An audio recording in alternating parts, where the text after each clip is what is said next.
तो आइए बच्चों, आप लोगों को नमस्कार। आपका आपके अपने YouTube channel NCERT math success classes पर स्वागत है। तो देखिए बच्चों, हम लोग वेक्टर अलजेब्रा यानी कि सदिश बीजगणित यानी कि चैप्टर नंबर 10 की विविध एक्सरसाइज पर आज हम लोग चर्चा करेंगे। इसके दो क्वेश्चन हम लोग करेंगे। तो पहला क्वेश्चन जो कि हमने नोट किया हुआ है, आप यदि हमारे चैनल पर नए हों तो चैनल को सब्सक्राइब जरूर करें और ये नोट किया हुआ क्वेश्चन हम लोग समझेंगे। यानी कि पहला ही क्वेश्चन है तो इसे समझने का प्रयास करेंगे। तो देखिए बच्चों, यहाँ पर पूरी विविध एक्सरसाइज में पिछली जितनी भी एक्सरसाइजें हैं सभी के मिक्स्ड सवाल हैं, मतलब मिश्रित सवाल हैं। तो आपको यहाँ पर ये बहुत इंपॉर्टेंट सवाल होते हैं विविध एक्सरसाइज में, इन्हें ज़रूर प्रैक्टिस में लाना है क्योंकि कभी कभी इन्हीं सवालों से आपका प्रश्न बोर्ड परीक्षा में बन जाता है। तो ध्यान से इन्हें पढ़ना बच्चों और प्रैक्टिस में लाना। तो बच्चों, पहला क्वेश्चन है हमारा, क्या है? एक्स वाई तल में एक्स अक्ष की धनात्मक दिशा के साथ वामाव्रत दिशा में 30 डिग्री का कोण बनाने वाला मात्रक सदिश लिखिए। तो सिंपल सी बात है, आप इसी एक्सरसाइज से पहले एक एग्जाम्पल नंबर 26 है उसे ज़रूर देखें, तो उससे आपकी बात क्लियर हो जाएगी। जैसे हम कोई भी सदिश लें बच्चों, तो एक्स आई वाई तल में लें, मतलब एक्स वाई तल में लें तो वाई से ऐसा होता है, ठीक है।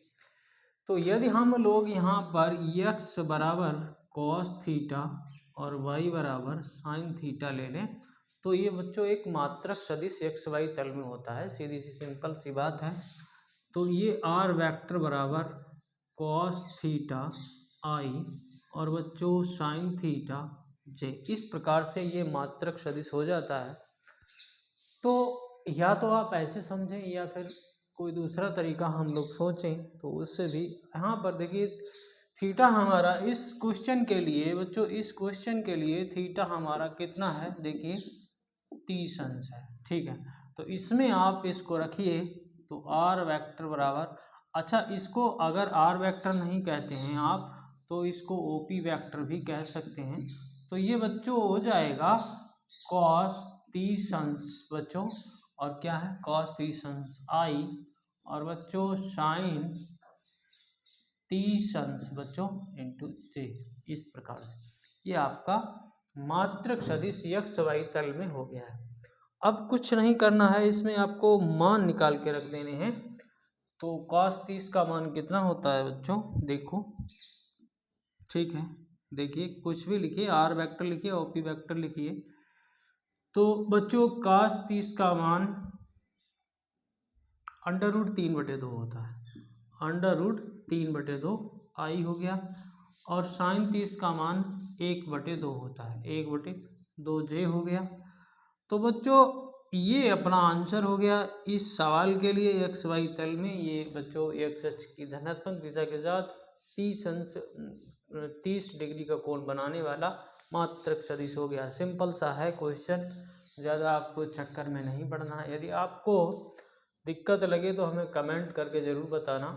तो हम अब देखिए ये मात्रक सदिश है, कैसे आप इसका आप देखिए बच्चों, इसका आप मापांक निकालेंगे तो क्या हो जाएगा? √3/2 का स्क्वायर करेंगे बच्चों, 1/2 का स्क्वायर करेंगे और इसका रूट लेंगे क्योंकि मापांक मतलब इसका परिमाण निकालेंगे।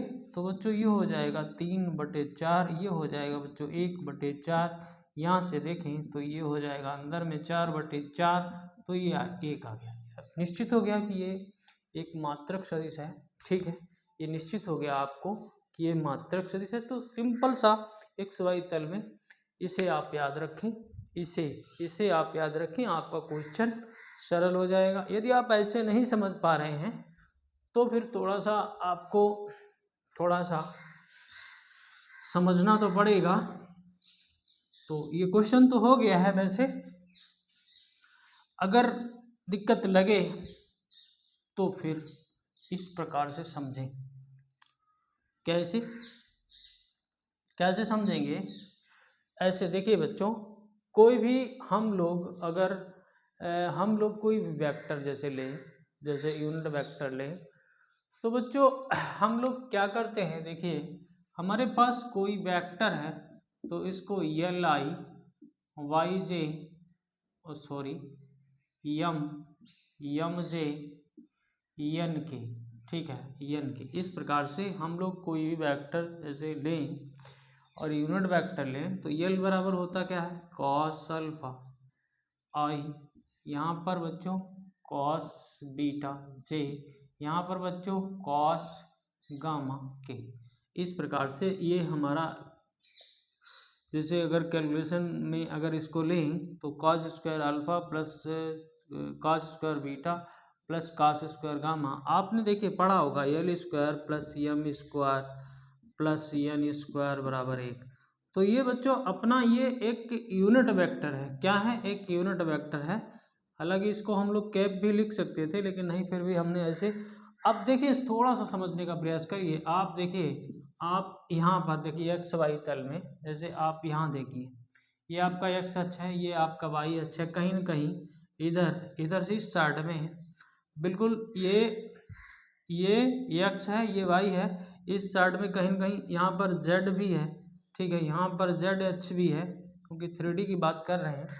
तो बच्चों यहाँ से यहाँ पर ऐसे सीधा अगर 3D की बात करें तो सीधा अगर ये कोई यूनिट वेक्टर हम एक्स वाई तल में 30 अंश कोण को लेते हुए अगर खींचें तो देखिए बच्चों ये अब खींचेगा तो यहाँ पर तो ऐसे ही खींचेगा ना, यहाँ पर तो ये ऐसे ही खींचेगा ये, ठीक है, यहाँ पर तो ऐसे ही खींचेगा। देखिए बच्चों ये खड़ा है, यहाँ पर ऐसे खड़ा है, ठीक है, तो ये 30 अंश है तो इसके साथ में इसका कोण 60 अंश हो जाएगा बच्चों। इस अब ये खड़ा है ऐसे तो इसके साथ में इसका कोण 90 अंश हो जाएगा। तो अगर हम लोग इसका यूज कर लें यहाँ पर तो बच्चों देखिए समझिए मेरी बात को, कॉस अल्फा कितना है, कॉस 30 अंश हो गया, यहाँ आई हो गया, कॉस बीटा ये 60 अंश हो गया, ठीक है, ये जे हो गया, कॉस ये कितना है 90 अंश है, ये के हो गया। ये भी आपका वही वेक्टर है जो हम लोग निकाल रहे थे बच्चों, जो हम ओपी को निकाल रहे हैं वही वेक्टर है। तो देखिए कॉस 30 कितना होता है, कॉस 30 √3/2, ठीक है, आई हो गया, और कॉस 60 कितना होता है 1/2, जे हो गया, कॉस 90 कितना होता है बच्चों 0, ये के हो गया, ठीक है। तो कुल मिला के हम देख रहे हैं √3/2 आई 1/2 जे, और ये तो 0 हो ही गया। ये अपना एक ऐसा सदिश है जो एक्स वाई तल में मात्रक सदिश है, और बच्चों धनात्मक दिशा के साथ वामाव्रत में 30 अंश कोण बनाते हुए ये एक मात्रक सदिश है। तो बस सिंपल सी बात है, जैसे आपके समझ में आए वैसे समझिए, यहाँ तो कोई दिक्कत ही नहीं है, तो ज़्यादा टेंशन नहीं लेनी है, बिल्कुल कायदे से सवालों को समझना है। तो इसको हटा के हम लोग देखिए बच्चों यहाँ पर दूसरा सवाल लेंगे, और आपको हम समझाने का प्रयास भी कर रहे हैं। आप हमारा चैनल ज़रूर सब्सक्राइब करें और वीडियो को अंत तक देखें, ठीक है बच्चों, ये हमारी आपसे रिक्वेस्ट है।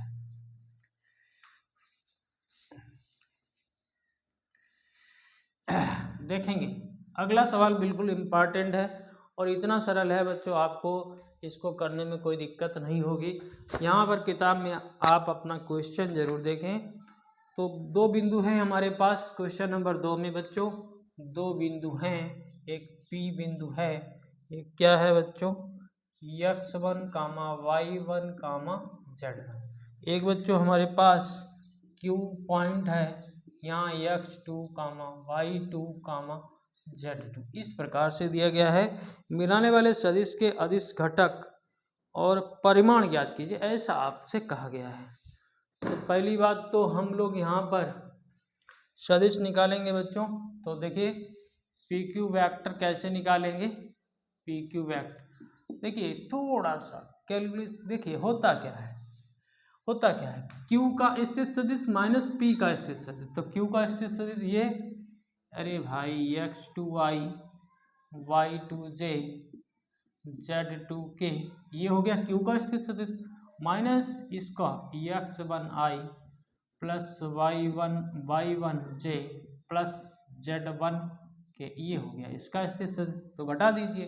तो कैलकुलेशन करेंगे तो x2 माइनस x1 i को कॉमन कर देंगे, y2 माइनस y1 j को कॉमन कर देंगे और बच्चों Z2 माइनस Z1 k को कॉमन कर देंगे। ये आपका PQ वेक्टर आ गया। क्या दिक्कत है? और इसके PQ के अदिश घटक की बात कर रहे थे, PQ के अदिश घटक की बात कर रहे थे इसमें क्वेश्चन में। तो बच्चों कुछ दिक्कत नहीं, ये अदिश घटक i छोड़िए, j छोड़िए, k छोड़िए, इनको लिखिए।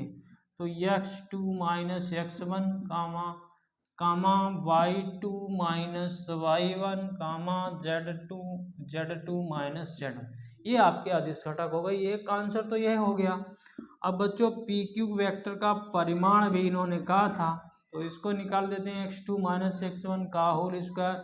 यहाँ पर बच्चों y2 माइनस y1 का होल स्क्वायर, यहाँ पर बच्चों z2 माइनस z1 का होल स्क्वायर का रूट ही तो करना है।